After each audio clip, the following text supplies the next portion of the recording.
So welcome. This is a webinar on accessibility and how to make one's teaching and teaching materials, teaching platforms accessible. The webinar has two parts, basically. The first part, the first hour, will be recorded, and this recording, as well as the slides, will be shared on our website shortly after the webinar has ended. I will introduce the website in a moment. The first part of the webinar has four smaller parts. I will start by giving a general introduction of who we are, who are presenting. And then I will say a couple of words about user groups who typically have issues with accessibility and their diverse needs. And then my colleague Maija Hirvonen will say a couple of words about the Web Accessibility Directive and the requirement it now poses on our teaching materials and so on. And then Markku Turunen will introduce the accessibility features of Tuni Moodle and say a couple of words about that. And finally, my coordinator colleague Pauliina Baltzar will introduce some very hands-on practical tools on how you can make your teaching materials more accessible, improve their accessibility significantly. My name is Anne Ketola. My own background is in translation research and audio description, and during this year I am the second coordinator of the Accessibility in a Digital Society study module, which I will introduce in the following slides. We have an hour reserved for questions and answers after we are done talking, and as said, that session is not recorded. If you have any questions at any stage during the presentations, please don't hesitate to write them in the chat, and we will simply start addressing them when we're done with our small presentations. Now, TACCU, or the Tampere Accessibility Unit, we are a group of people from Tampere University who are interested in accessibility-related research, and now we've also started developing accessibility-related education, which I will introduce next. And these are very novel education contexts. This is brand new content that we are creating, very multidisciplinary, very exciting as well.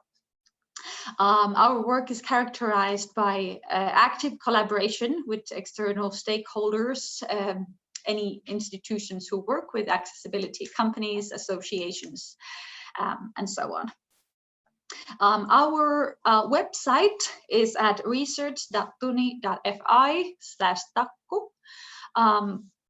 And this is a website where you can find information about our research, as well as always the most up-to-date information that we have to offer of the education, the courses that we will start offering starting from January.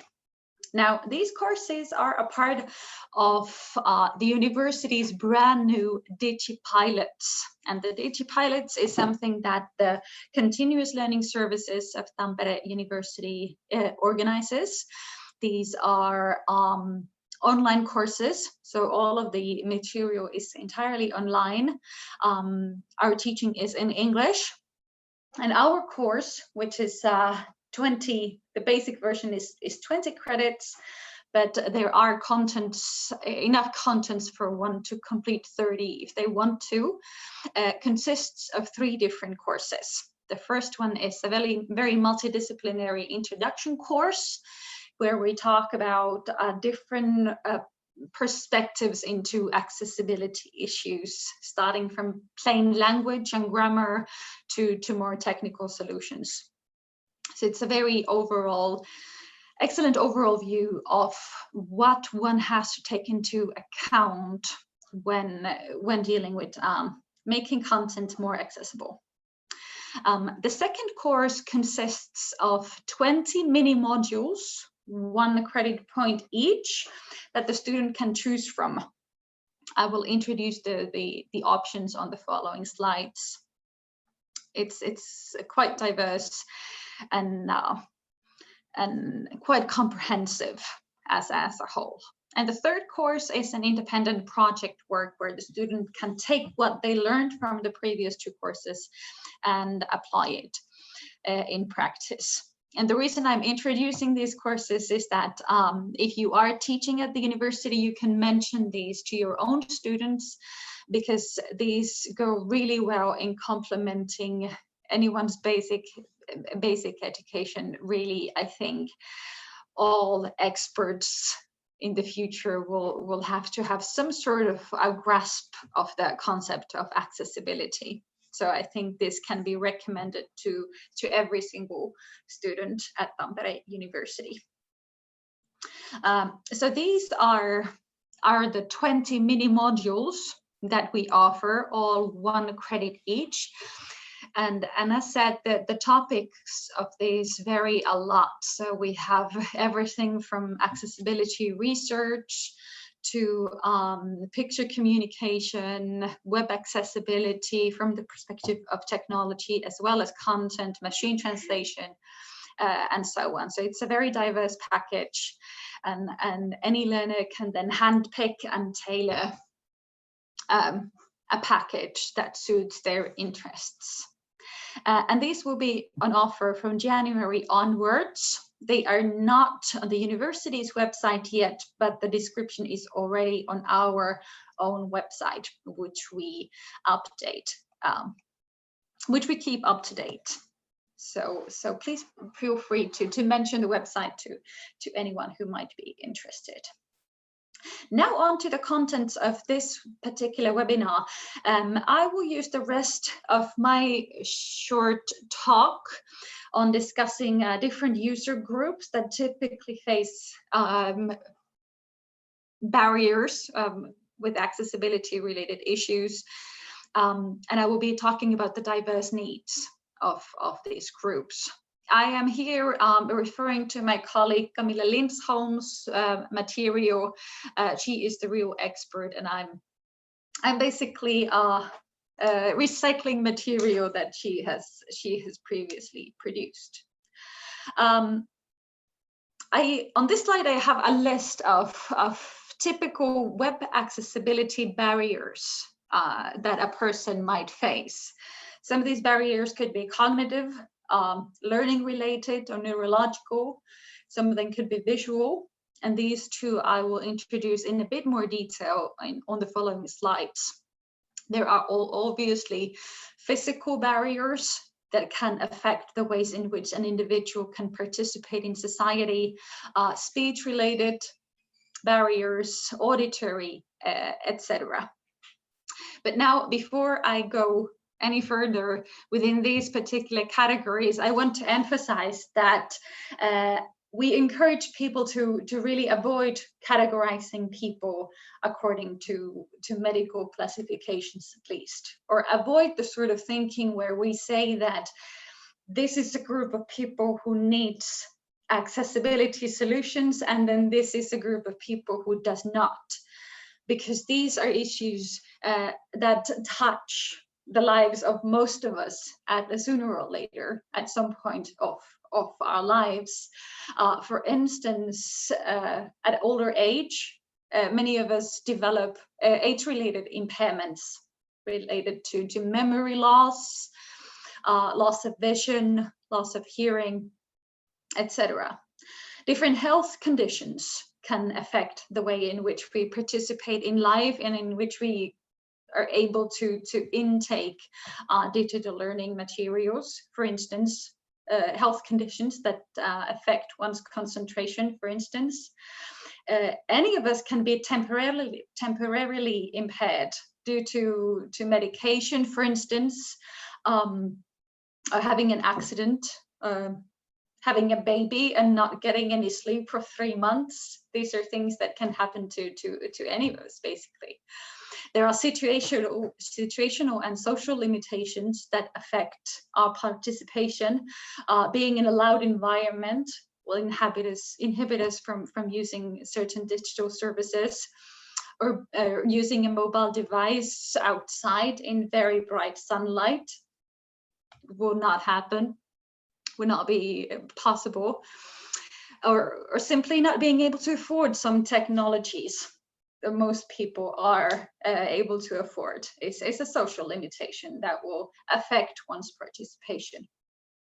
Also, the abilities to participate can be changing.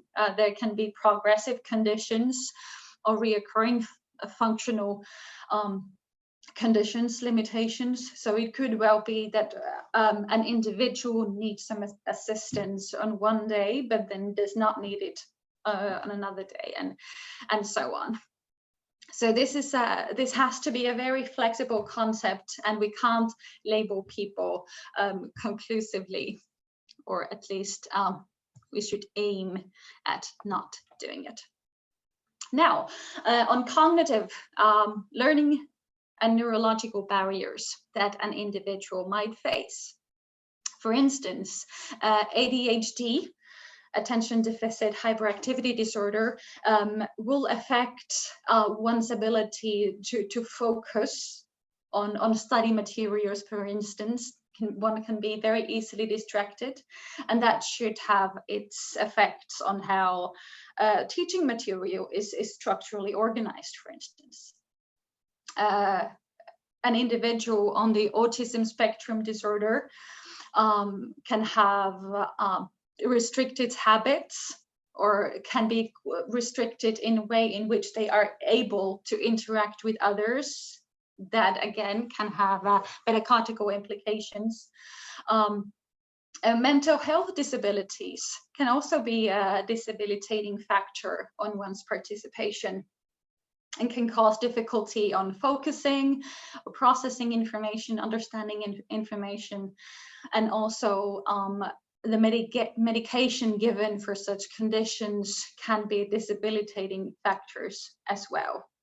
Memory impairments, which I already mentioned, are obviously another example of how one's ability to participate can be negatively affected.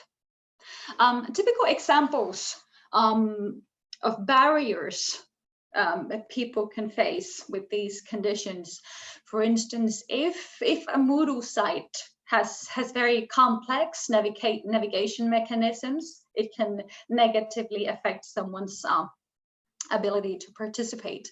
Having very long, complex sentences, employing unusual words without definitions or explanations, having really long passages of text without any images or other visual means to highlight and break down the content, or then any moving or blinking or flickering content on a website, or even sometimes background audio that cannot be turned off can be a disabilitating factor for someone's concentration.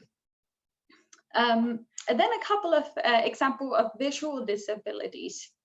And the point I am trying to make on this slide, that visual disabilities vary a lot and affect people's lives in very different ways. And there is never one perfect solution that will make a website, for instance, perfectly accessible for all different users with visual disabilities, because these disabilities vary a lot. Color blindness is a condition that affects one's ability to intake digital material in various ways. Low vision, such as poor acuity or tunnel vision, where tunnel vision refers to a condition where one only retains the very center of their visual field, or central field loss, which would be basically the opposite of that.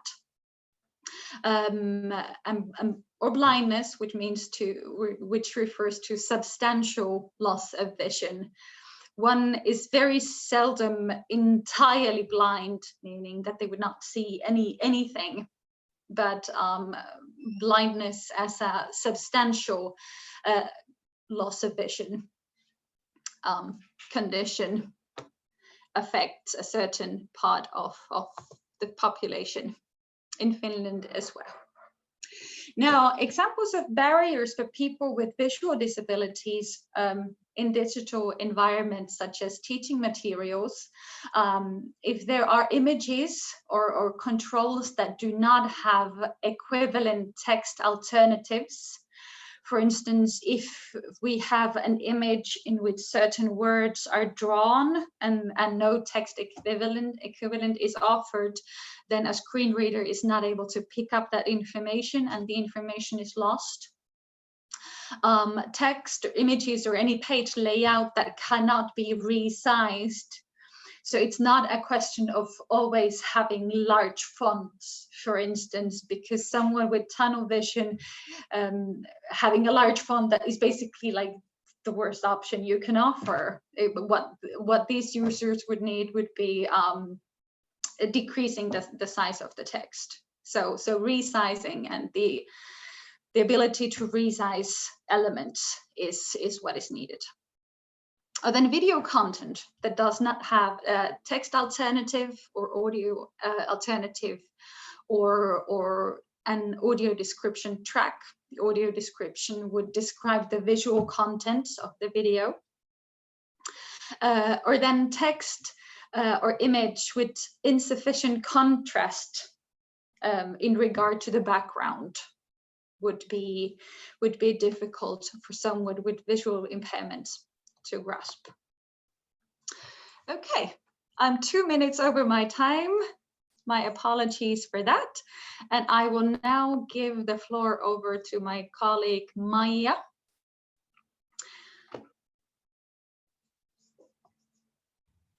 I'm here. Hi.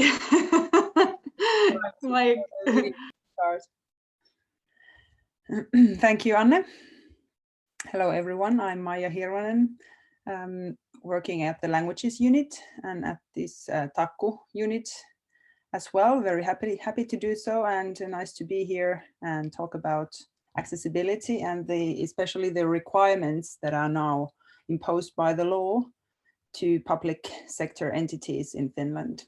So my topic is that. I will briefly explain what the law demands, what it orders, and how it is linked to university education and teaching, and what we all as teachers, educators should be doing in terms of accessibility and should not, on the other hand. So you should be seeing my screen now.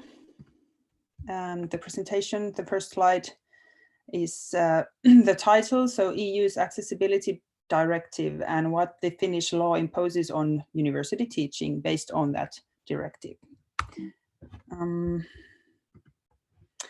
First, a couple of words on the background, on the legislative and political background.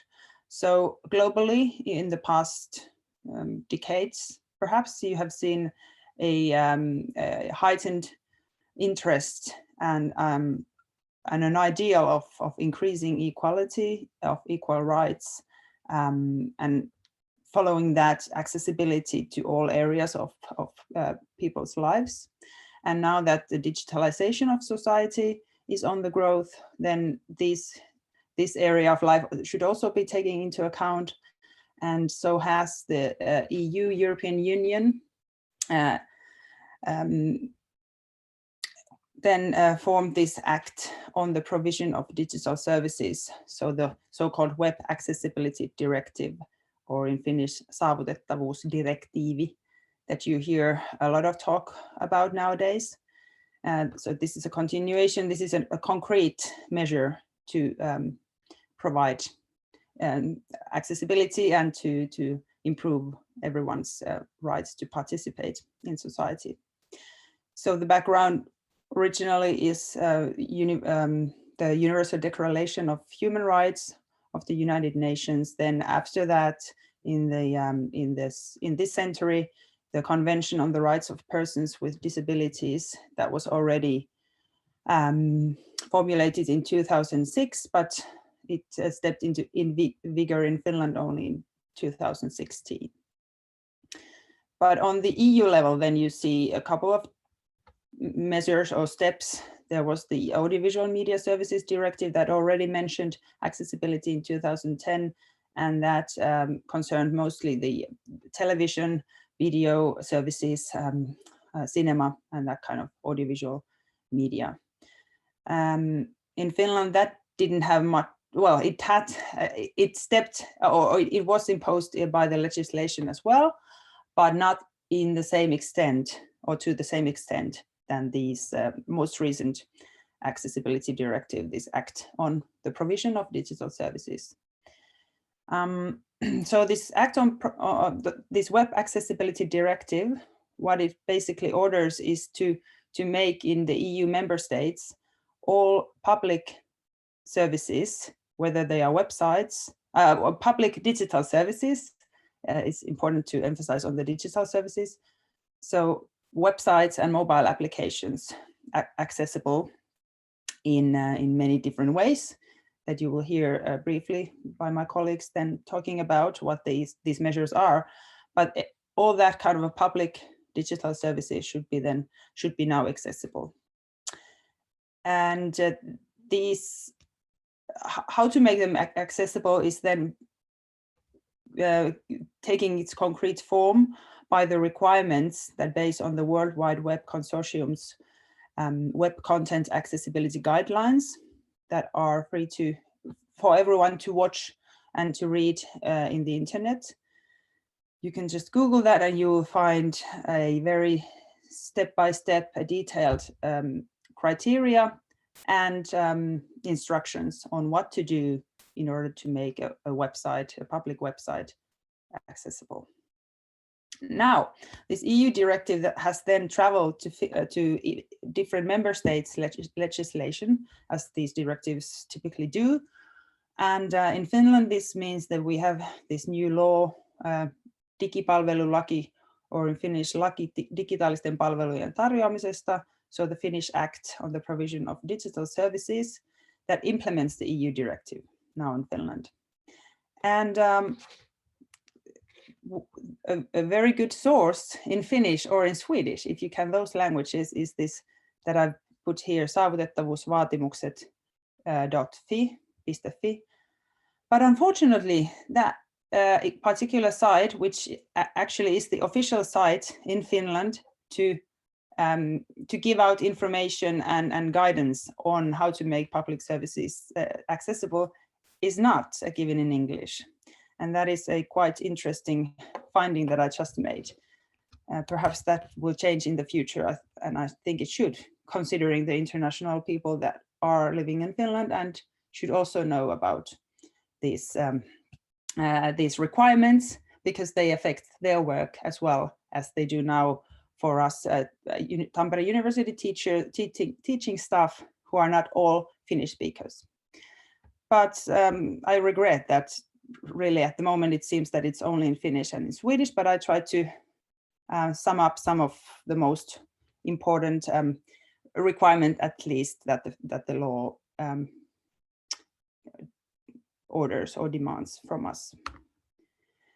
And of course, there are other websites that you can find information on these particular concrete measures to make material accessible. So the law on this accessibility of digital public services is now operative, so it should be taking into account already now.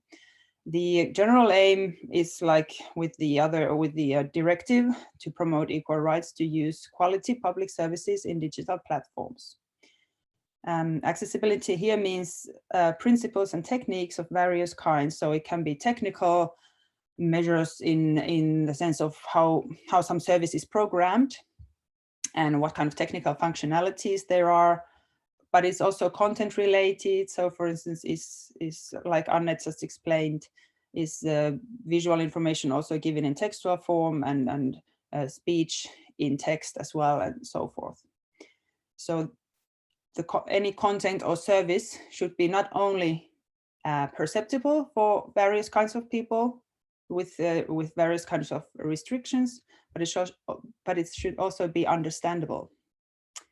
And that understandability is another step in the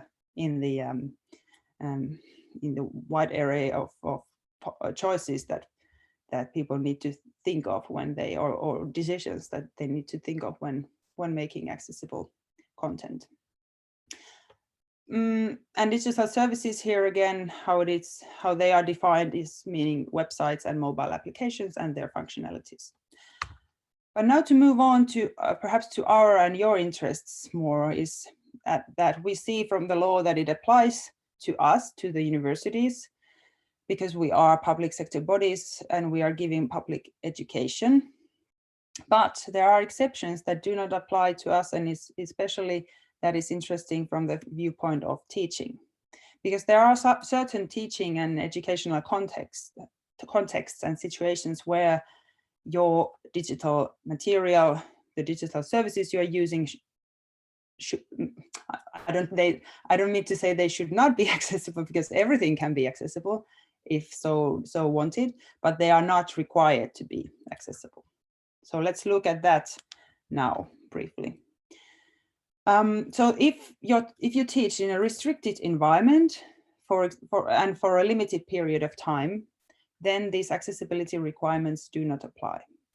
You can still make your teaching accessible in various ways, but it is not obligatory, compulsory. So for instance, if your course is not public, so it's only for a restricted group of students, and it is temporary, such as lasting 1 semester, then you're not required to meet all these accessibility measures that are typically required for any published material or content. Then once again, if you're teaching, if you design an internet course, for instance, then if you use the same course again and again over the years, it gradually becomes permanent, non-temporary, and then it should be made accessible. So there's certain there are limitations to limited or temporariness as well. But this exception, what it does, it also allows students also to experiment in producing some content without the need of going through all these accessibility measures and familiarizing them with specified technologies. You may still do that, and that may be a very interesting exercise for the students also to make their contents, for instance, block texts accessible, but it's not required here.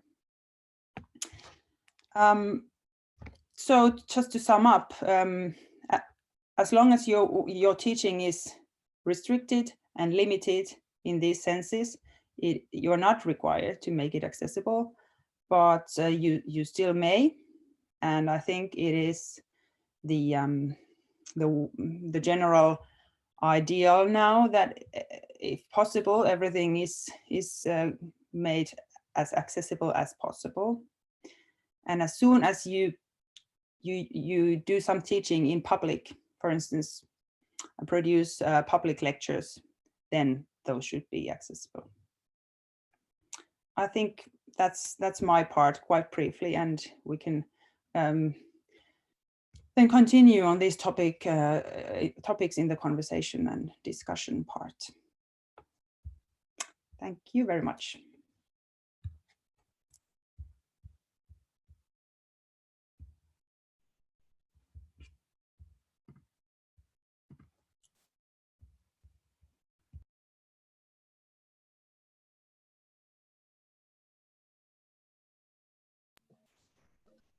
Thank you, Maija.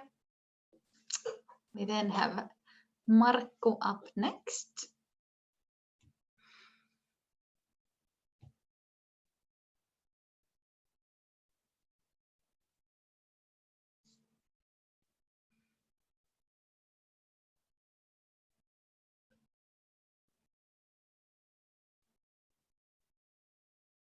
Marco appears to be here.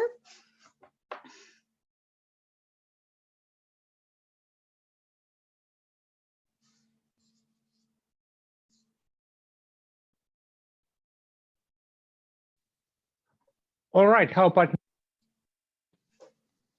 Are you able to hear me? Yes, now, yes. Yeah, it seems that unlike in Teams, the Zoom is not. I can control the muting through my headset. I had to do it manually. I discovered that too just now. Yeah, it's really annoying because yes. in Teams you have been used that you just push a button, physical button on your exactly like a headphone, but in Zoom you had to actually navigate all the way through the right window. Nevertheless, let's go for the business of today, so we are not wasting our time.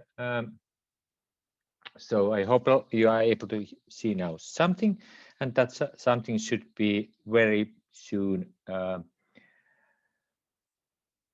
my slides.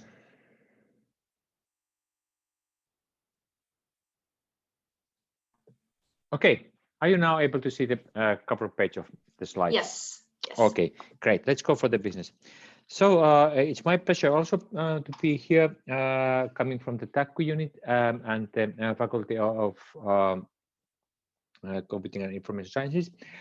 And today I'm talking a little bit about our own Moodle platform from the accessibility viewpoint, and I'm also including the TACCU Campus Moodle into that discussion because it's another approach which can be utilized, especially if you want to focus on accessibility in your work. If you start from the Moodle, from the beginning of it, I mean, in principle, if you take a fresh installation of Moodle, you can be pretty sure that it's accessible. And the developers of the Moodle platform has taken accessibility seriously. And if you go, for example, following this link for the Moodle accessibility web pages, you will find a lot of information related how accessibility has been taken into account. Already you have heard about the standards regarding web accessibility, and here you can have more in-depth definitions of what this means in practice.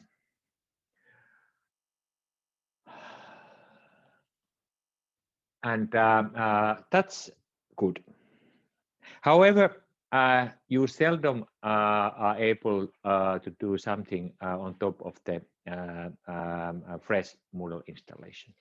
Instead, usually the organization or whoever is providing access for Moodle has done some work on top of the fresh installation. For example, there might be company or institution-specific teams which could have been modified and often are modified or taken into different available repositories. And in those modifications, which often are layered, meaning that there are modifications done on top of the another modifications.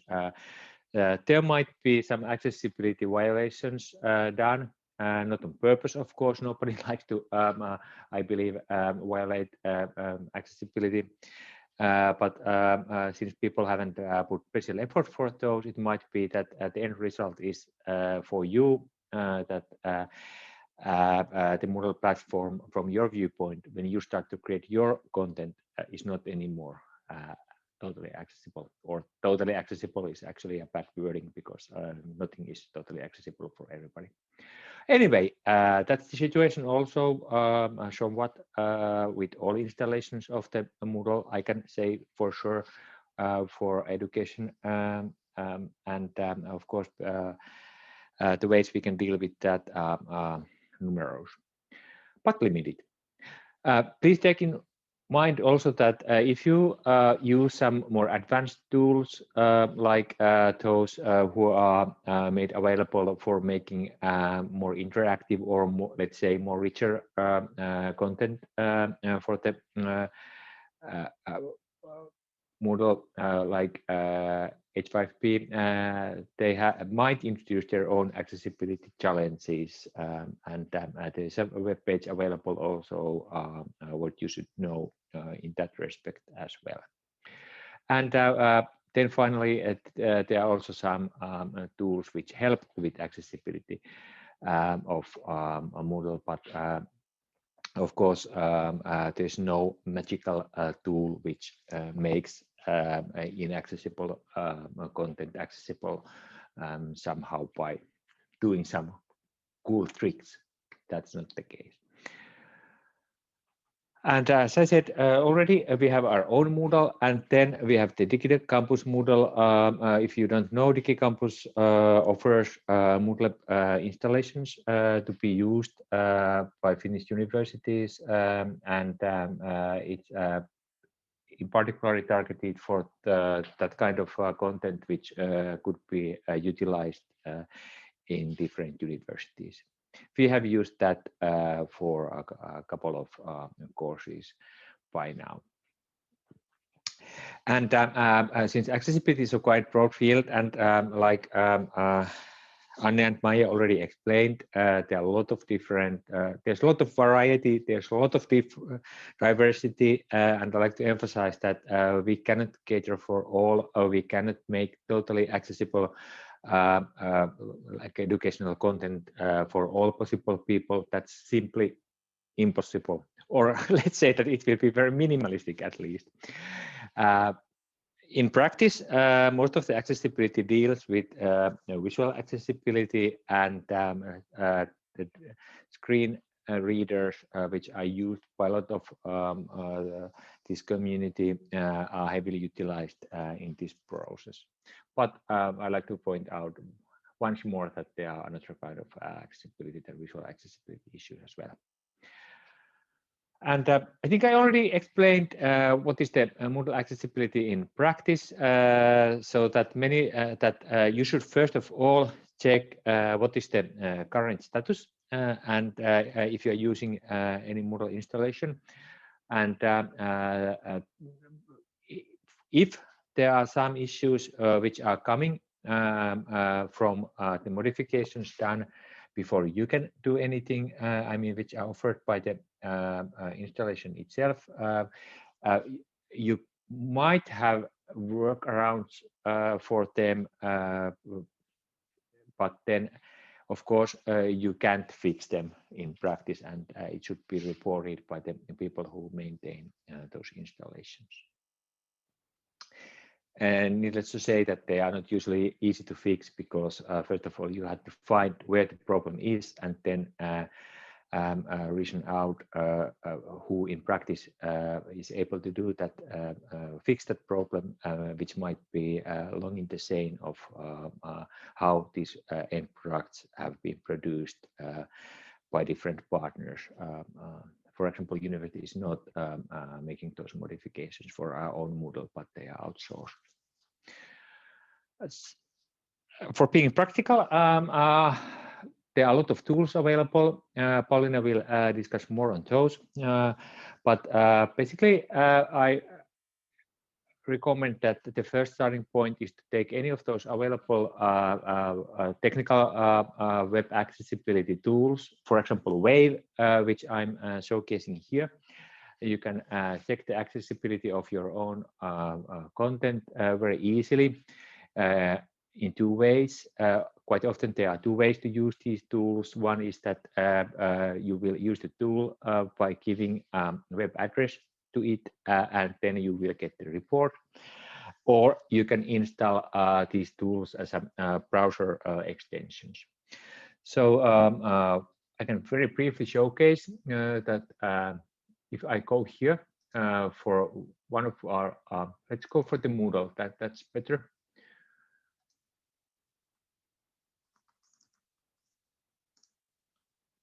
And I'll take one of my courses, which is currently running. I can very simply, as you can see on the upper right corner, I have Wave as an extension for Chrome, Google Chrome that I'm using. I'm simply pushing that icon, and now I can get information about the different kind of errors. There are alerts. I can find out, for example, that there's some kind of contrast like a challenge as a part of my course web page, and if I want to go further, I can see that I can get more information on any of those challenges that I had. For example, here it seems that there's a missing form label, which is coming from the structure or template of these web pages or this Moodle installation. So that's very useful tool for you to try out, and for some reason, okay. And you can then find a lot more explanation what these things mean and how you can take them into account. So please, if you are interested in this, please check this out and also become familiar with the tool itself. Then this is one viewpoint, and this is a very technical approach for checking out how accessible your web pages are. Of course, you can and with these tools, there are other tools available, and typically they find certain elements, certain accessibility problems, but of course they are not able to analyze those from the viewpoint of the end users. In the initial case, you should contact some of the people who are going to use this content you are creating or have created, and ask them to evaluate from their viewpoint, are they really accessible? That's often not practical. So one way to take a look of their viewpoint is to use the available so-called disability simulators that are available. You can find links for a couple of them, and typically they simulate the web content from viewpoint of some specific disability. Like, for example, here are our own fundamentals of accessibility course web pages seen through simulated view for loss of vision from a peripheral and central perspective. And you can see that it definitely matters. And also we heard previously that this could make be quite different than, for example, for completely blind people who often are taught as the end users of so-called accessible products. If you take the language accessibility viewpoint, you can get something like that out from our web pages.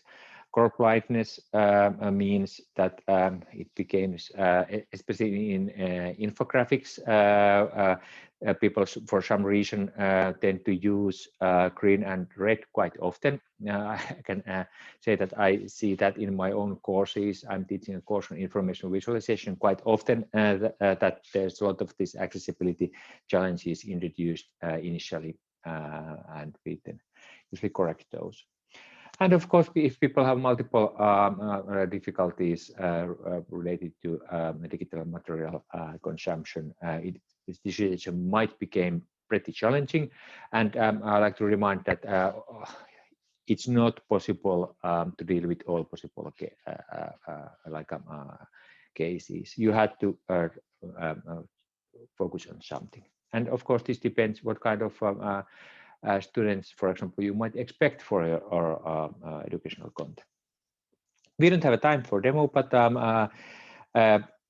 please take a look of these. You can then experience yourself and try out different parameters to see our digital services and your course, for example, from the viewpoint of people with certain disabilities. There are a lot of parameters to adjust, and the different tools I mentioned offer a little bit different functionality, so it's worthwhile for checking them out. So the final thing is that mainly we have been discussing about accessibility from a desktop viewpoint, by using computers, laptops, etc. But like Maya said already, these laws and this whole philosophy of being accessible should be applicable for mobile use, ubiquitous use, any kind of use of digital services, not only for desktop use. And Moodle can be used, of course, with mobile browsers, Android, iPhone, and then there are also dedicated Moodle applications available, at least for Android. I'm not an Apple user myself, so I don't know the situation with iPhones, for example, or iPads, but at least the Moodle application is available in the Google Play Store, and you can install it. And there are some documentation already available. If you take, for example, a look for the what the Moodle documentation provides for accessibility, and that's quite a short amount of information. They basically say that the content should be readable by the native screen reader applications, which are provided in all major mobile platforms by now. Google and Apple have taken accessibility also seriously, and the screen readers provided by Google and the other accessibility tools provided by the Google at least are pretty good. And what I have heard, that's also the situation with the Apple products. So that's more or less the situation. But what is the true accessibility of Moodle in mobile devices? That's a little bit unclear for us still, because as I said, so far quite much focus has been on desktop use, but of course we should consider this also more in the future when services and educational services are also used more and more with mobile devices all the time.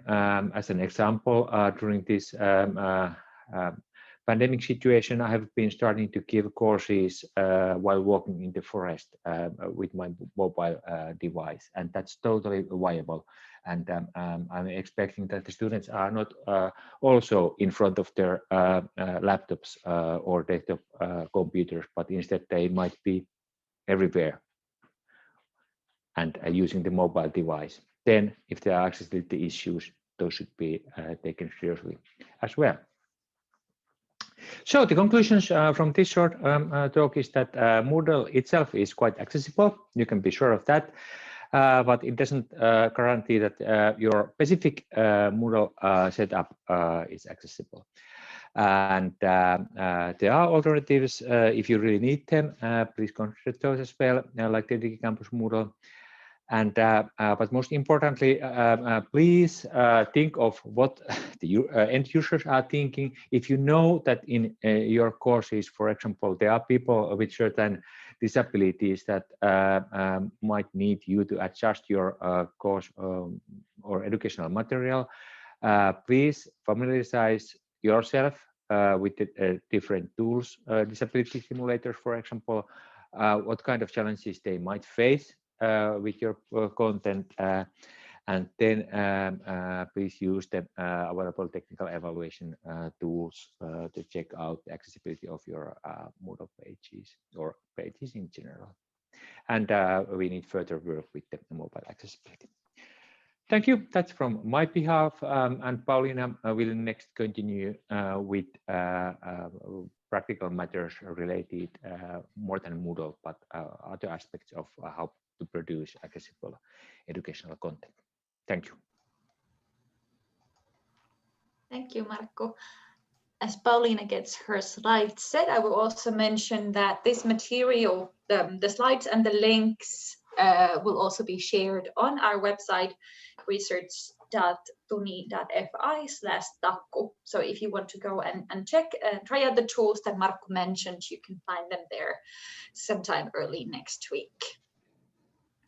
But yes, we have one more 15-minute presentation left, which is Pauliina with some very hands-on tips and tools.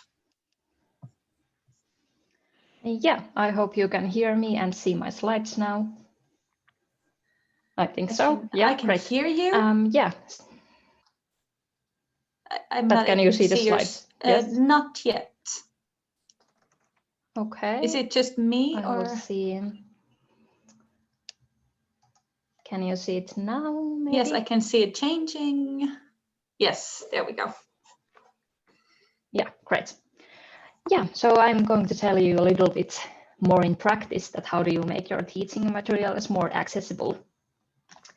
I will start with the basic guidelines, which apply basically every document you are doing if you want to make it accessible. So first thing, you should use the styles that are existing, for example, in Word, PowerPoint, and Excel. There's a picture of those. So use the title when you are using the title. Don't make the text just look like the title. So use the style. Use clear font. At least 12 would be good size if you want to name some size. Use easy and understandable language. So if you have difficult terms, explain them and define them so that everybody can understand what you are talking about. For pictures, I am going to tell those a little bit more later on, but every photo you should have a text alternative, so alt text. About links, you should name them clearly and check that they work. And what I mean by naming the links clearly, you just don't name that here's a link, but you name it more like here's a link to university's website so that the person can know where the link takes you. Then about the colors, use colors carefully, be careful with the contrast, use strong colors which stand out from the background. And then use tools for help. I will introduce some of them next. And then after you have done all this to your document, save it on accessibility mode in PDF. I will show it that later on too. But now adding alt text. So how do you do it? You click the picture with right mouse button and press edit alt text. And then you will write some kind of text what is in the picture. I don't recommend that you use the automatically created alt text because they aren't really good. As you can maybe see in the picture, there are 4 dots and an automatic created alt text says that there is a large brown dog holding a frisbee in its mouth, and at least I can see frisbee in this picture. And then if you have some kind of photo which doesn't provide any new information, it can be marked as a decorative. For example, this star in this slide doesn't bring anything more to this picture, but of course you can also write an alt text for it and say that this is a decorative star. Then how do you check accessibility? I'm now focusing mostly on the Office programs we are using in university, but there are also other ways to check accessibility, like Markku already presented and Maija. Something which people haven't said yet is that one way to check accessibility is with user tests. So you can, for example, take people who has vision impairment and make sure that he or she can read everything with the screen reader from your documents. And then how do you do it in Word, PowerPoint, or Excel? So you have a tool in these programs which checks the most accessibility of the file from the most parts, but it doesn't, for example, check is the language easy to read or things like that. It indicates errors and warnings and offers you instructions how to improve your mistakes there. I will show a picture soon about that. And how do you find it?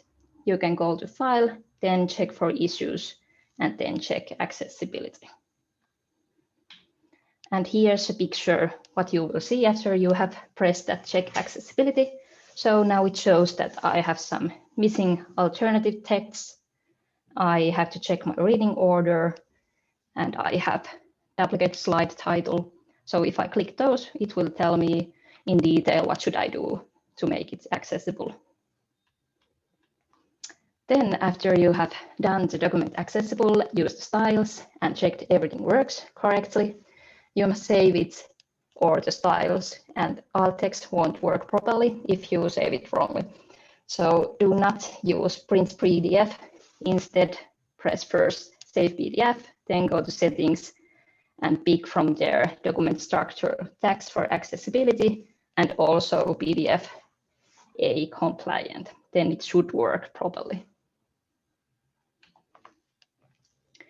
Then a few words about Moodle's accessibility. If you want that your slides, for example, are accessible in Moodle, you should make the files already accessible and use PDF format in Moodle. And the same guidelines apply here that I presented earlier. So use clear language, avoid unnecessary design, use headings, name the links, add text to images. If it's not possible to add alt text, you can just add and describe it text under or over the picture. And then a few things about subtitling videos next. So it's possible to have automatic captions in English by Microsoft Stream and automatic captions in Finnish in Panopto-suvun at least. And how to do it in Panopto, you edit video and then you just press import automatic captions. It takes a while, but then you will get those. At least for now, it is also possible in Panopto to have the captions in English also, but I think that it's not the case soon, so then it will be only in Finnish. And then about Microsoft Stream, there you press first edit video, then you choose the language, which is English in this case because it doesn't recognize Finnish. And then you press that auto-generate captions, and then it takes a while again to create those for you. And you can make modifications after you are done. So for example, it doesn't recognize really well Finnish names, for example, so you might want to check that they are right there.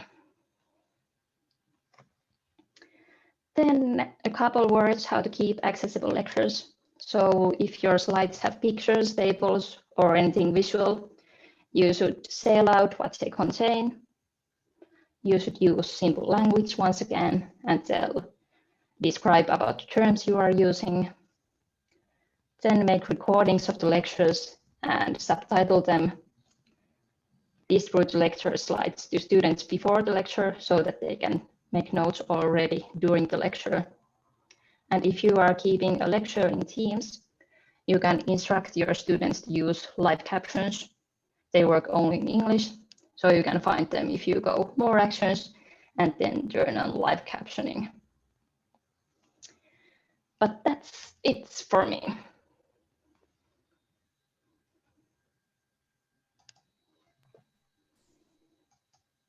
Excellent. Thank you, Pauliina. Okay, so we now have an hour for questions, which I'm sure is more than enough.